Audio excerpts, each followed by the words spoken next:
Bueno, buenas tardes, ¿cómo están?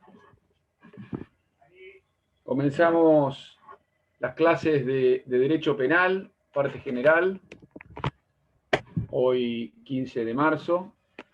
Les voy a pedir que los que no puedan estar en pantalla se retiren de la clase, porque esto es una clase presencial, no es una clase virtual, solamente virtual, sino que es una clase donde todos nos tenemos que mirar.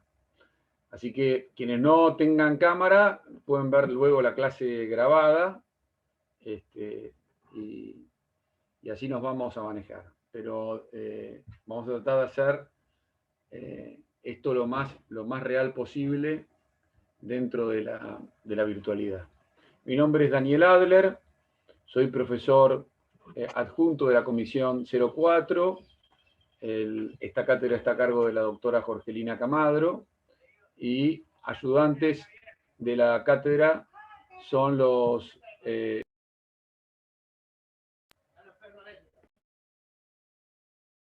doctores Ricardo Mendoza y Juan Tapia. Nosotros vamos a desarrollar en esta primera parte del cuatrimestre las unidades 20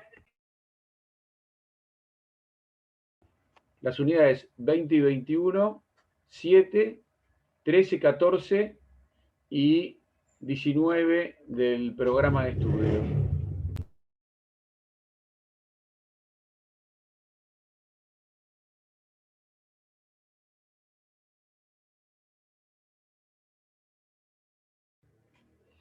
Bueno, antes que nada les quiero comentar que todavía no tenemos las fechas de los exámenes parciales que son aprobadas por el Consejo Académico, y hoy recibimos de parte de las autoridades universitarias la modalidad de examinación, que aparentemente va a ser de modo presencial. Así que estas son las novedades que tengo en cuanto a esa modalidad. Vamos a hacer la clase interactiva, es decir, que si ustedes tienen preguntas, directamente levanten la mano a través de la pantalla. Tienen la posibilidad de hacerlo físicamente o a través del sistema que permite levantar la mano. La clase va a tener una duración, voy a tratar de que tenga una duración breve de 45 minutos, así no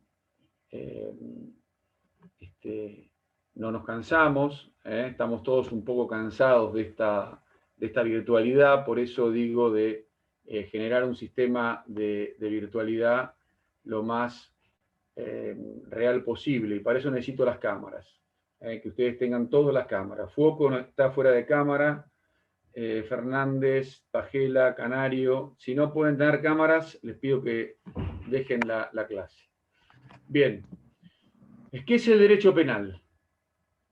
Bueno, tradicionalmente se ha definido el derecho penal como una rama del derecho, cuya característica es fundamentalmente que su sanción es la pena.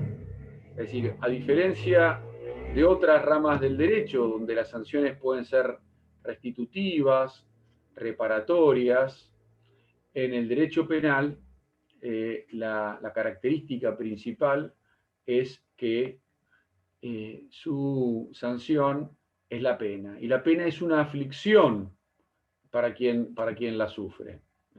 Esto, digamos, que es una definición convencional del derecho penal que ustedes van a tener en libros como el de Soler, Núñez, Fontán Balestra, que son los doctrinarios de los años 60, 70, 80, e inclusive el mismo Zaffaroni, hasta los años 90, definía de este modo el derecho penal.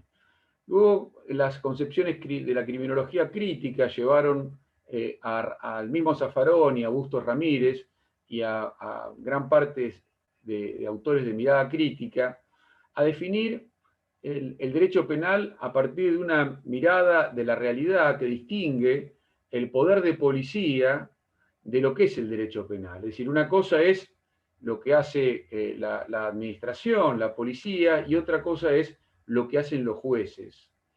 Es decir, los jueces y los fiscales deberían aplicar el derecho penal como límite al poder punitivo del Estado que se ejerce a partir de las actuaciones de tipo administrativo y que tienen que ver con el reclamo social del castigo del delito. El derecho penal se presenta así entonces como una interdicción de la venganza privada, como una racionalización de la venganza privada a partir de ciertos principios que actúan como límites a ese poder punitivo, que deberían actuar como límites. Esto que pretendía ser, esto en realidad es una visión idealizada del derecho penal. Es decir, si hoy ustedes leen a Zaffaroni sostenía esto en los años, en su tratado del año 2000, inclusive hasta la actualidad, pero hoy este mismo autor publica un libro que se llama Lawfare, donde se pone en crisis el concepto de lo que el derecho penal en realidad es y lo que debería ser. Es decir, esta definición de principios de un derecho penal como operador de un límite al poder punitivo del Estado a través de principios formales y materiales. Principio formal es el de legalidad, principio material el de dignidad de la persona humana, y el de lesividad y el de culpabilidad. Es decir, esta visión de lo que el derecho penal debe ser no se condice con lo que el derecho penal es en la realidad, con lo que ha pasado a ser en la realidad, tanto en los centros de detención como en su concreta operación práctica. Es decir, ha dejado de funcionar en la realidad, en la práctica, como un límite al poder punitivo. Tener cárceles sobrepobladas que generan indignidad en las personas, como ustedes pueden leer en varios de los fallos que se encuentran en nuestra página, es evidentemente un desconocimiento del derecho penal por parte de los operadores del sistema jurídico. No operar la ley de cupos, como había dicho la sala segunda y primera de la Cámara Penal de aquí de Mar del Plata, es ignorar, en última instancia, este límite al poder punitivo del Estado. Y lo es también la aplicación o la descripción de este fenómeno jurídico bastante reciente para Latinoamérica, que es el lawfare, que sería una aplicación del derecho no guiada hacia la paz, sino guiada hacia el conflicto. Es decir, un derecho que no busca la paz, sino que busca el conflicto. Algo bastante algo bastante novedoso en el desarrollo doctrinario. Esta teoría del lawfare nace a partir de del desarrollo que realizan varios profesores de Derecho en diversas universidades norteamericanas, y hoy es una descripción que se utiliza por varios doctrinarios en Latinoamérica para describir un fenómeno, y sería el fenómeno de persecución de los líderes políticos latinoamericanos a partir de una visión del derecho penal que busca el conflicto y no la paz y el límite al poder punitivo como instrumento. Entonces, claramente tenemos una visión de lo que el derecho penal es y una visión de lo que el derecho penal debe ser. Acerca del lawfare, bibliografía del lawfare, ustedes pueden leer en Internet, a través de la búsqueda de Google, un artículo de reciente publicación, escrito por Jorge Eduardo Rodríguez Zavala, que se llama el lawfare, un concepto que debemos prestar atención en el siglo XXI, y donde realiza una descripción bastante objetiva de este instituto. Lo pueden encontrar en la página www.amurabi.com.ar/Zavala-el lawfare. Y por supuesto hay muchos artículos que pueden encontrar en Internet. Perdón, profe, ¿lo puede repetir? Sí. El artículo se llama el lawfare, un concepto que debemos prestar atención en el siglo XXI. No es, por supuesto, de lectura obligatoria. Nosotros, como lectura obligatoria, vamos a tener la ley, porque la ley es la fuente inmediata, directa y la única fuente formal del derecho penal.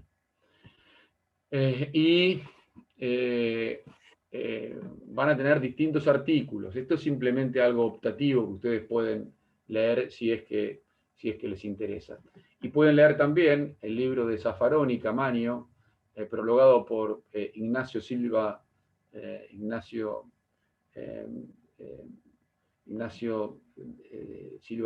Lula, prologado por Lula, que es lawfare, directamente así se llama. Pero este artículo me parece interesante, sintético, no tiene una visión, digamos, valorativa del lawfare, sino descriptiva, es decir, como un instrumento que puede ser utilizado para el bien y para el mal. Y eso es, en última instancia, es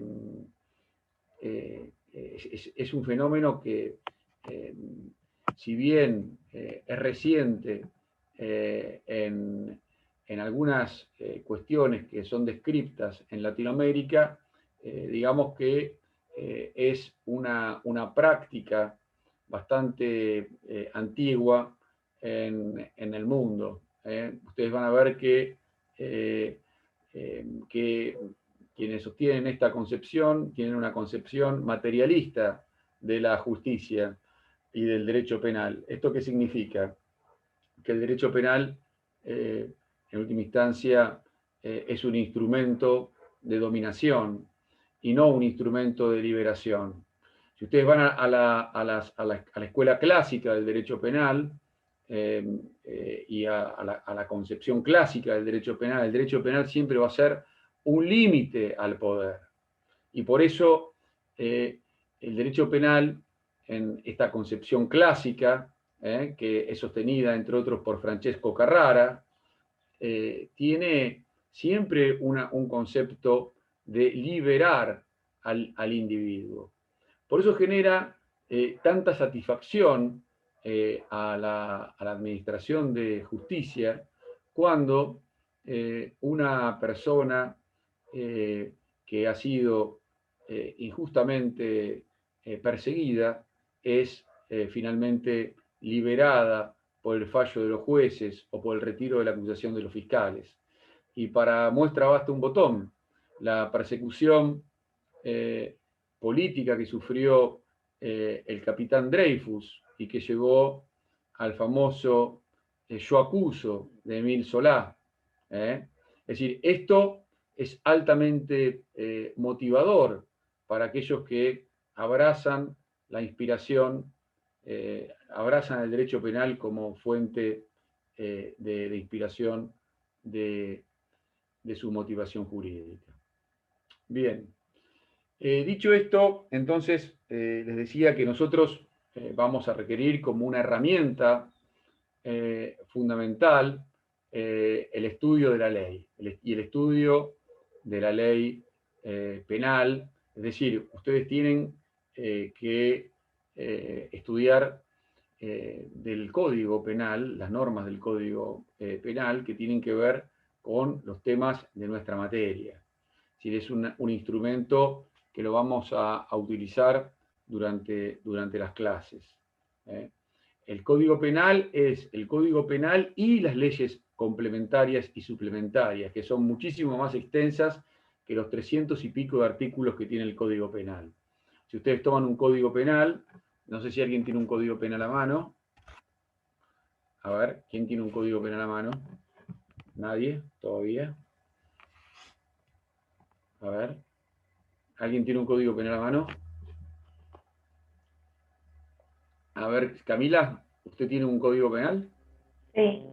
A ver, Sí. fíjese el Código Penal, tome el Código Penal con la mano y fíjese hasta dónde llega, bien, perfecto, los artículos del Código Penal, 317, 18 artículos, a ver. Sí. Bien, tómelo y muéstreselo a sus compañeros. Me parece 231, ¿puede ser? No, más, 300 y pico. A ver, la primera parte, fíjese la primera parte del libro, ¿eh? Sí, tiene razón, por supuesto, obvio. Sí. A ver. Acá. 316. Bien, tómelo. 316. Delo vuelta, de vuelta el código y muéstrele cuánto es el código penal. No, póngalo, eso, perfecto. Póngalo al revés, como para que vean el canto del libro. Ahí está, que se vea. Fíjense lo que es el código penal, finito. Y el resto son todas leyes complementarias y suplementarias del código penal. ¿Esto qué significa? Que ha habido una inflación de leyes penales que violan lo que se llama el principio de código. ¿Qué es el principio de código? Todo debería estar en el código y sin embargo no está todo en el código.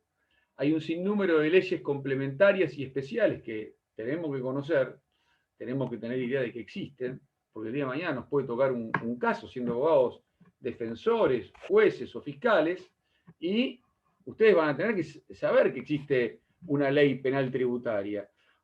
Ustedes van a tener que saber que existe una ley, de drogas, etcétera, etcétera, etcétera. Una ley de armas. Entonces, lo que nos ha ocurrido es que hemos legislado mucho fuera del código y poco dentro del código. Y esto es algo muy grave para un país que se supone que tiene que tiene todo el derecho penal en el código. Bueno, como soy anfitrión, le voy a dar de baja a quienes no están en cámara. No sé si soy anfitrión o hay alguien más que lo sea. Si no se ponen en cámara, les voy a tener que dar de baja. Porque las reglas son estas. Tienen que estar en cámara para poder, si no, no es una clase real, o por lo menos es una clase que no sé a quién le estoy hablando, qué está haciendo, etcétera, y no se hace interactiva. Bien. Bibliografía. Nosotros nos manejamos con los manuales de derecho penal clásicos, el manual de Zaffaroni, el manual de Righi. Hay otros manuales que no están actualizados, pero que ustedes pueden perfectamente seguir. Y por supuesto, la bibliografía que nosotros vayamos dando en cada tema que toquemos. Y que nosotros digamos, bueno, esto es importante leerlo, puede complementar. Lo del lawfare no está en el programa, es simplemente algo que complementa lo dicho en clase y que me parece que puede ser de interés porque además es de muchísima actualidad. Es el derecho penal que no debe ser el lawfare, porque el derecho penal, como todo el derecho, debe ser un instrumento guiado hacia la paz. Esto, por supuesto, en mi opinión, que no quiere decir que sea la opinión compartida por todos, pero ya desde San Pablo se hablaba que el derecho debe ser un instrumento para la paz. La justicia debe ser un instrumento para la paz. Y nunca el derecho constituirse en un elemento para la beligerancia y la imposición de ideas o para propósitos que sean distintos al abordaje del crimen. generar situaciones criminales a partir de la manipulación de la ley no puede ser nunca un propósito del derecho penal. El derecho penal tiene, en mi opinión, como propósito justamente el poner límite a la irracionalidad en la aplicación igualitaria de la ley penal. Y para esto tiene un poder muy fuerte, que es el poder de la ciencia del derecho penal a través de la dogmática penal, que es algo que nosotros vamos a estudiar especialmente durante el transcurso de estas clases. Nuestra materia, que es la parte general, que es la parte introductoria del derecho penal, cuenta básicamente con tres partes. La teoría de la ley penal, donde vamos a estudiar los principios generales del derecho penal. Fíjense en el programa. Quien tiene el programa a mano puede fijarse, porque este es otro instrumento muy importante para el estudio. El programa es fundamental. Hay que estudiar con el programa.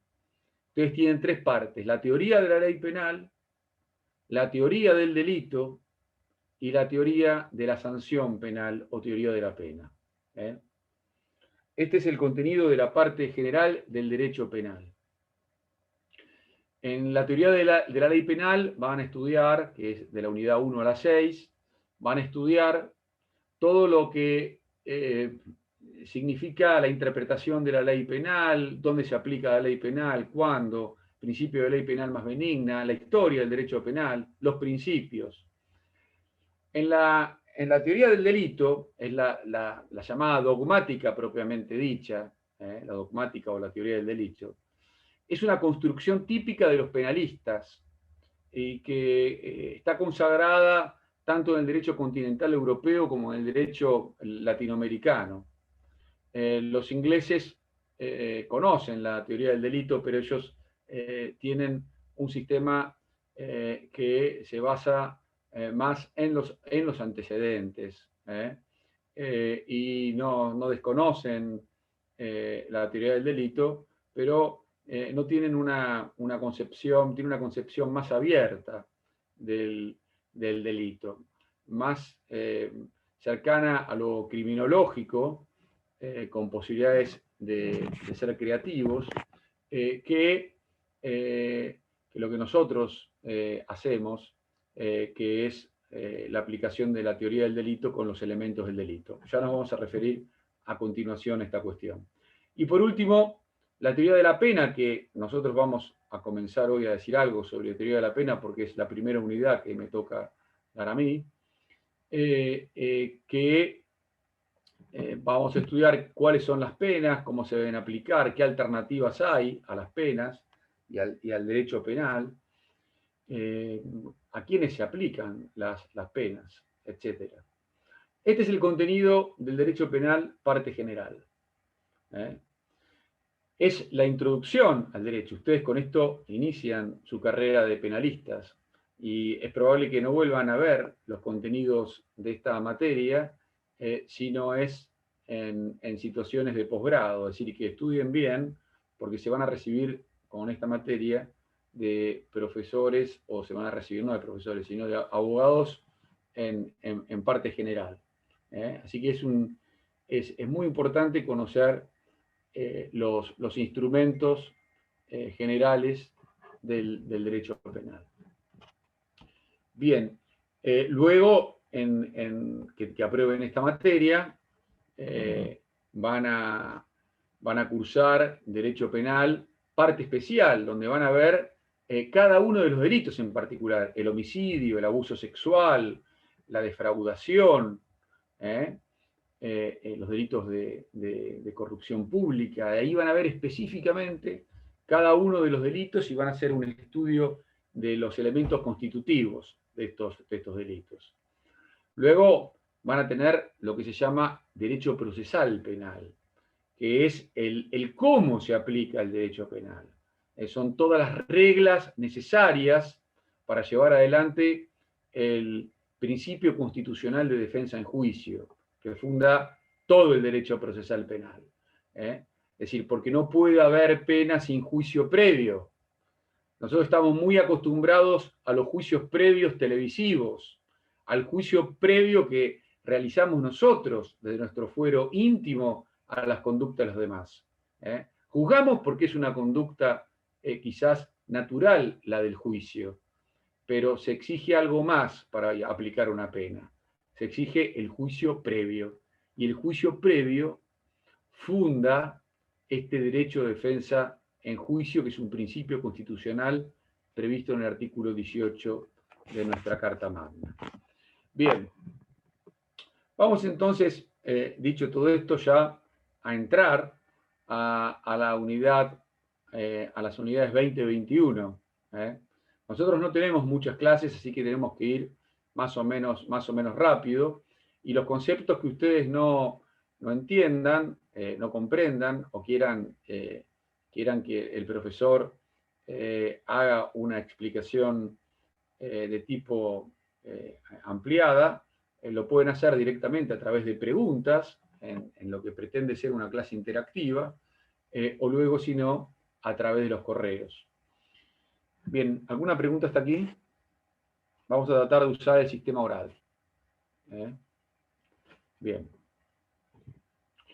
Bueno, el Código Penal prevé, en su artículo 5º, 4 penas: reclusión, prisión, multa e inhabilitación.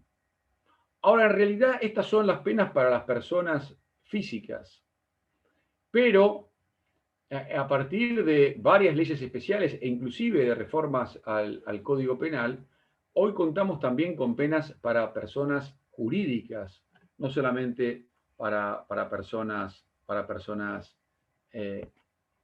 físicas. Es decir, que tenemos un sistema de sanciones para personas físicas y otro sistema de sanciones para personas jurídicas. Y debemos decir que las sanciones en el derecho penal que anteceden a un precepto no es solo la pena. Hay otra sanción propia del derecho penal que ustedes conocerán y que son las llamadas medidas de seguridad. Medidas de seguridad que se aplican fundamentalmente a personas físicas inimputables. Es decir, son las llamadas reclusiones manicomiales o internaciones a partir de situaciones de alcoholistas, o las medidas tomadas respecto de niños o niñas que no tienen capacidad conforme a la ley para responder con penas. Vayamos entonces al estudio de estas cuestiones que me parecen son relevantes.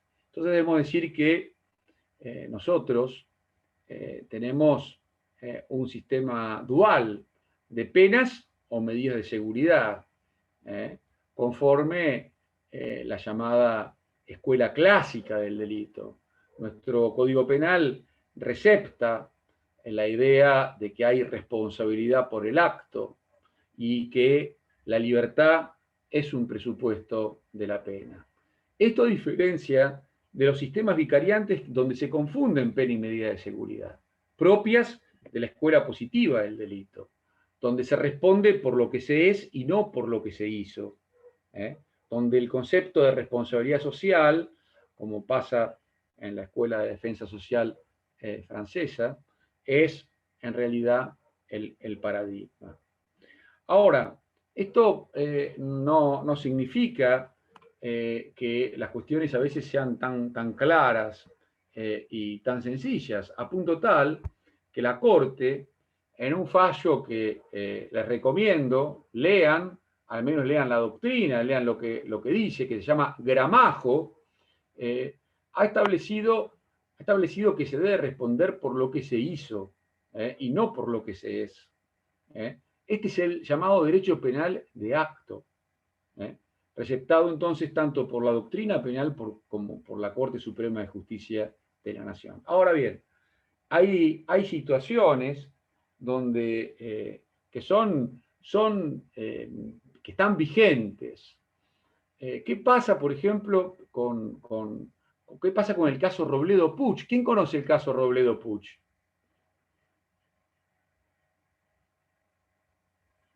Dejó de hablar el profesor. Que 30 minutos de tortura psicológica a los alumnos. ¿Quién conoce el caso Robledo Puch?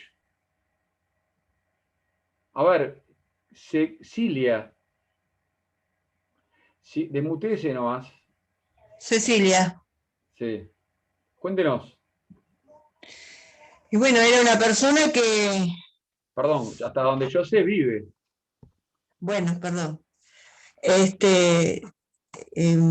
como es, secuestraba a las personas y las tenía en su casa para cobrar un dinero. Bueno, ¿qué más?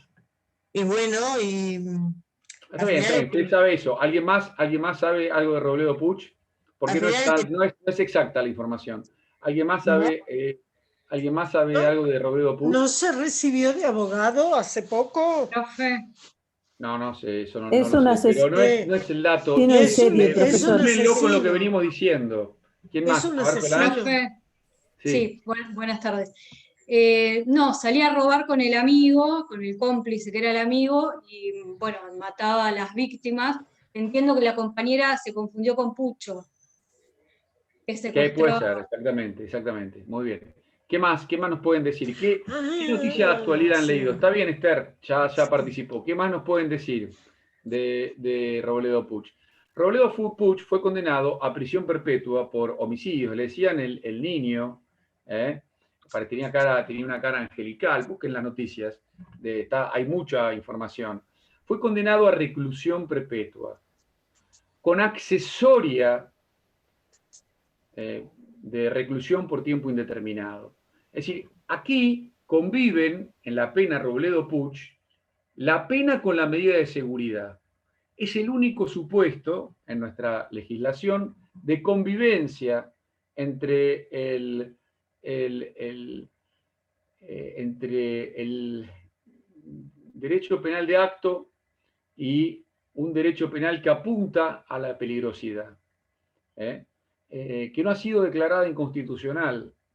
Y Robledo Puch, que podría, es decir, ustedes saben que las penas de prisión perpetua, cuando no se es reincidente, tienen la posibilidad de obtener la libertad condicional a los 35 años de cumplida la pena.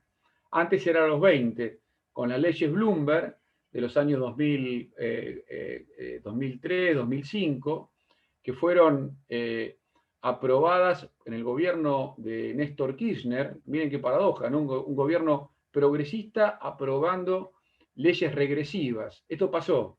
Es decir, a partir de la pulsión popular, de un neopunitivismo, modificamos toda la norma del Código Penal. Bueno, antes la libertad condicional, antes el máximo de las penas eran 25 años de prisión. A partir de Bloomberg, 50 años de prisión.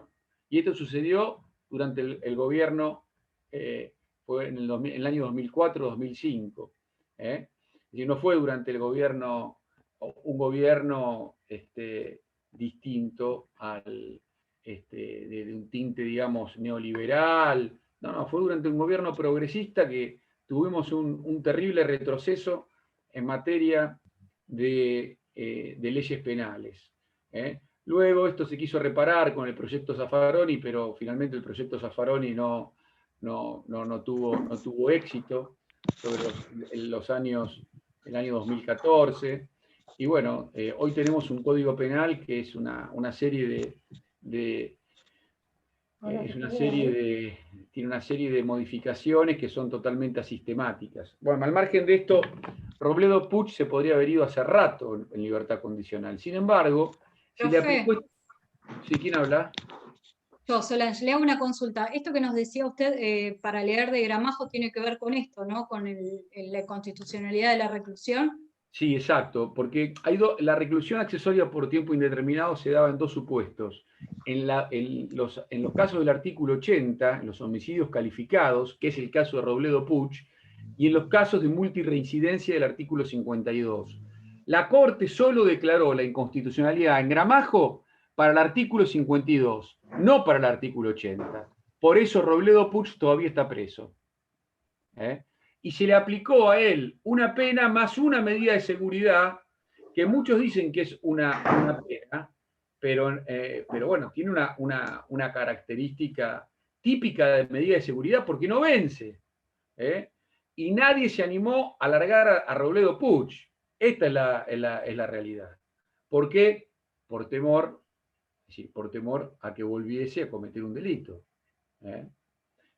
Robledo Puig sigue preso, debe ser el preso más viejo que tiene la República Argentina. Lean los diarios. El diario también es una fuente de análisis. Esto no quiere decir que los diarios digan siempre, tengan siempre información exacta, fidedigna, certera, pero es una fuente importante de información. Sobre este tema, que es un tema bien objetivo, no va a haber discusión. Después, sobre otros temas, seguramente puede haber opinión política, pero sobre este tema no va a haber discusión sobre lo que pasa con Robledo Puig. Lean, infórmense y van a observar que junto a la pena de prisión perpetua se le aplicó una medida de seguridad por tiempo indeterminado. Este es el único caso donde conviven y donde parece ser que tenemos un sistema no tan dual, sino más bien vicariante. Y sobre este punto también ha habido mucha polémica en los últimos años porque el último proyecto de Código Penal, el proyecto llamado Borinsky, impulsado por la administración del presidente Macri y formado por otras personas ilustres, también tuvo en cuenta esta situación, es decir, de peligrosidad postdelictual y posibilidad de peligrosidad luego de cumplida la pena. Hay muchos códigos en el derecho comparado que admiten la posibilidad de controles luego de cumplidas las penas. Por ejemplo, a ver, ¿qué les parece a ustedes que sucede con las personas que cometen delitos de abuso sexual? ¿Tienen mayor o menor posibilidades de reincidir? ¿Qué es lo que indica la estadística criminal sobre el tema? Por ejemplo, ¿no? Bueno, sobre esta cuestión hay algunos países que generan medidas de control postdelictuales. Y sobre este punto hubo mucha discusión, inclusive un artículo del profesor Ricker, que es el titular de Derecho Penal Parte General de la otra cátedra, y de muy buena factura y muy crítico, diciendo que esto es claramente una situación de afectación del derecho penal liberal. Pero bueno, el derecho penal liberal no debe ser derecho penal liberal puro, como no debe ser tampoco derecho penal de responsabilidad social puro el de la defensa social. Es decir, es un tema de mucha discusión doctrinaria. Bien, entonces decimos que en principio estas son las penas para las personas físicas, no para las personas jurídicas, cuya inclusión en el derecho penal, pese a que siguen las discusiones, y hay personas y grandes profesores, como el profesor Rafecas, el profesor Herbeta, que sostienen que la persona jurídica no puede delinquir, delicta, societats non delinquent postet, es decir, no, las sociedades no pueden delinquir. Hoy ya esto no es un tema de discusión. El mismo Zaffaroni en el anteproyecto de Código Penal dejó su opinión del fallo Fly Machine de la Corte Suprema de Justicia de la Nación y dijo que era un tema que ya estaba superado porque las leyes penales habían aceptado la responsabilidad de las personas jurídicas. Siempre se sostiene que bueno, la persona jurídica no puede ser culpable. Baigún decía, bueno, tiene otro tipo de responsabilidad. No se le va a exigir que se persigne y que se arrepienta a la persona jurídica, pero tiene una responsabilidad de cara a la comunidad. Bien, entonces, las penas son estas 4, que en realidad yo les diría que son 3, porque la reclusión ha sido declarada una pena que no es de aplicación. Esto lo ha dicho la Corte Suprema de Justicia de la Nación en el antecedente Méndez, y luego lo ha repetido en el antecedente Miranda. En estos antecedentes, la Corte Suprema de Justicia de la Nación estableció que no tiene sentido hoy hablar de reclusión porque los regímenes penales penitenciarios, entre reclusión y prisión son exactamente lo mismo, y que se trata de una situación ya superada en la nación argentina, que la reclusión tendía a la aflicción de las personas, y el derecho penal no puede generar aflicción en las personas, aun cuando sea un derecho esencialmente aflictivo, pero no debe producir más aflicción que la misma pena genera. Esto por el principio constitucional previsto en el artículo 18 infine, que establece que las cárceles deben ser sanas y limpias para seguridad de los reos y no para mortificación de ellos, y que si esto ocurre, serán responsables los magistrados que tienen a su cargo la supervisión de las penas. Bien. En rigor, estas son las penas formales: reclusión, prisión, multa e inhabilitación. Pero podemos decir con Zanfaroni que en rigor, durante la vida del derecho penal hay situaciones que implican penas no formales, como la prisión preventiva. La prisión preventiva o la duración indefinida de los procesos. Esto, o como las internaciones coactivas del artículo 34 inciso primero, en realidad son penas no formales. Es decir, está el derecho penal que es y el derecho penal que debe ser. En el derecho penal no debería haber prisión preventiva, es decir, debería ser una excepción excepcionalísima, y no sucede así, porque nos encontramos con teorías muy de una factura, digamos, muy cuestionadas desde el punto de vista doctrinario, como esto de la doctrina Irursum, realmente algo bastante insólito para el derecho penal liberal. Entonces, una cosa es, como dice Zaffaroni, lo que el derecho penal debe ser, y otra cosa es lo que el derecho penal es. Lo que el derecho penal es. Y esto de la duración indefinida de los procesos, que ha llevado a poner racionalidad a través del vencimiento, llamado vencimiento de la prisión preventiva, con la doctrina del plazo razonable, que ya nos viene de la antigüedad. Es decir, esto de que los procesos son prolongados está descrito en Hamlet. Shakespeare ya decía, en el be, en el be or not to be, esta es la cuestión, ser o no ser. ¿Cuál es más digna acción del ánimo? ¿Sufrir los tiros penetrantes de la fortuna injusta, o poner los brazos a este torrento de calamidades y darle fin con atrevida resistencia? Morir es dormir, no más, y por un sueño diremos: las aflicciones se acabaron y los dolores sin número, patrimonio de nuestra débil naturaleza. Y así llega la parte en donde dice que ¿quién podría tolerar tanta opresión, sudando, gimiendo, bajo el peso de una vida molesta, si no fuese que el temor de que exista alguna cosa más allá de la muerte nos embaraza en dudas y nos hace sufrir los males que nos cercenan?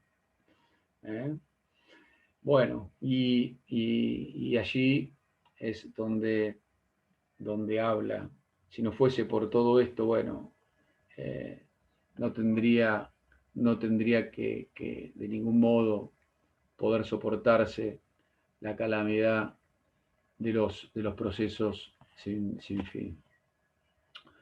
Bueno, con esta cita de William Shakespeare vamos a escuchar las preguntas que ustedes tengan que realizar y luego damos por concluida la clase.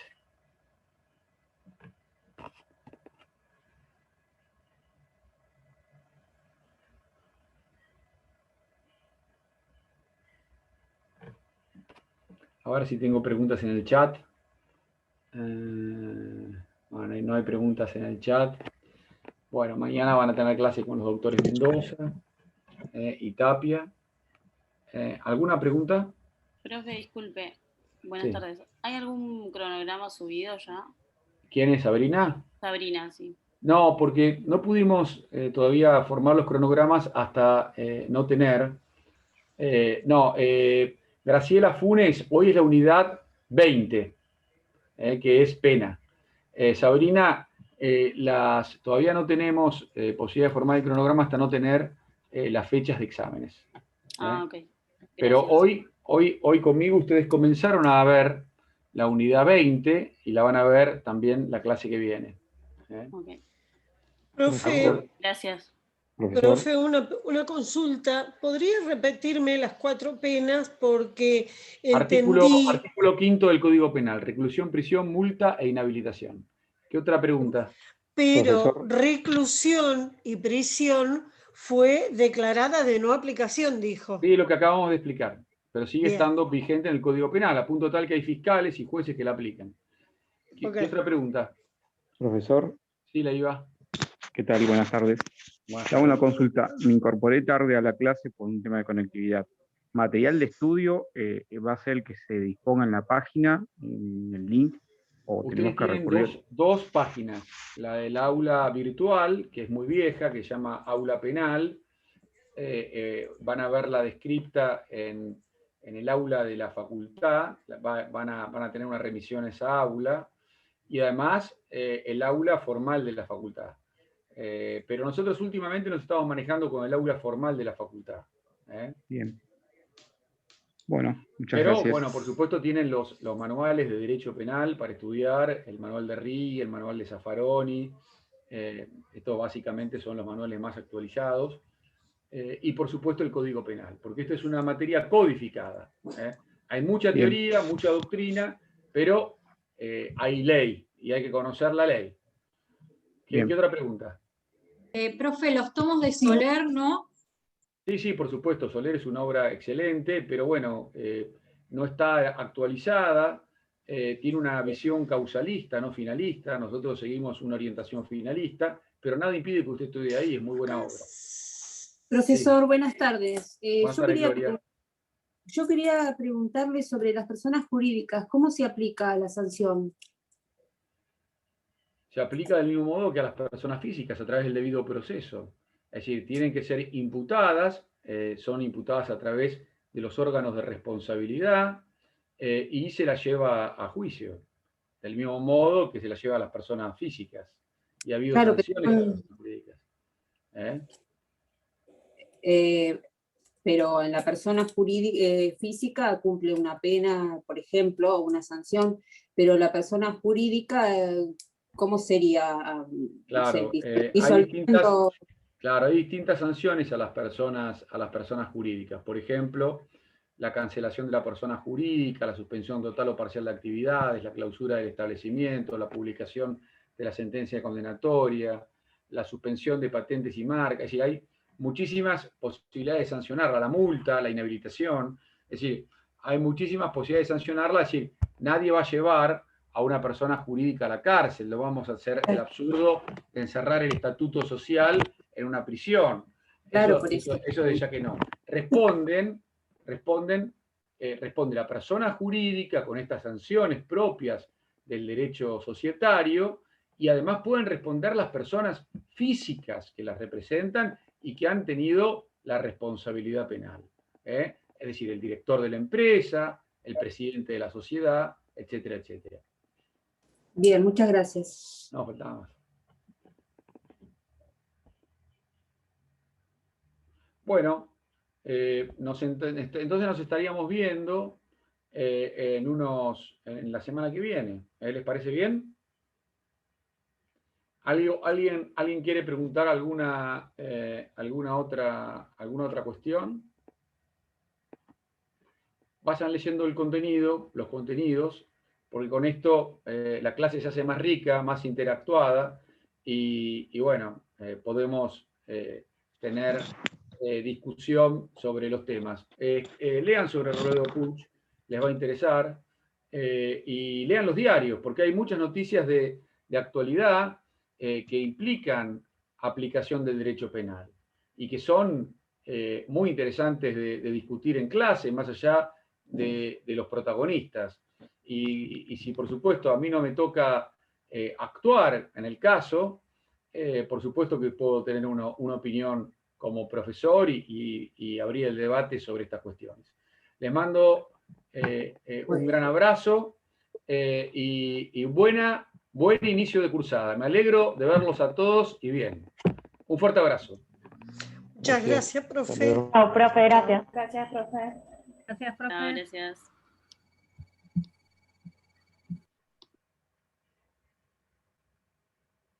Gracias, profe.